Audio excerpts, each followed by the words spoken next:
I always put on some gospel music or podcasts to lighten the ambience, and I realized that God is in most, if not every meal that I cook.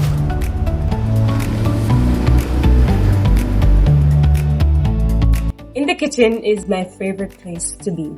Hi everyone, my name is Roseville, and today I'm going to tell you all about my love for the kitchen and how it started. When I was the age of 6 or 7, and I lived with my cousin Corinne in Kingston. When I tell you that she can cook, she's one of the best cooks I know. Her cooking is chef's kiss. And I realized that from that tender age, something was building up inside of me. And that's when I started to develop a love for the kitchen. Whether it may be cooking, cleaning, baking, just chilling in the kitchen, I love it. I told my cousin that I wanted to become a waitress, and he said, why not aim for something bigger? I thought about it for a little while, and then I said, okay, then I think I want to be a chef. And from that time up until now, my favorite place to be is in the kitchen, and I love every minute of it.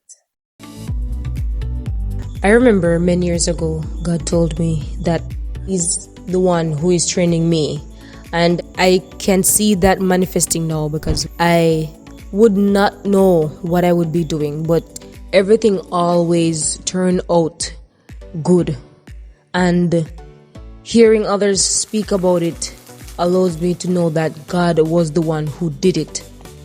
And God is in most, if not every meal that I cook. I also want to thank God through my bishop, because if it wasn't for her, I wouldn't be at the place where I'm now. I love to eat what I crave for. And I want that anything that I feel for, I can be able to cook it and not ask somebody else to do it for me.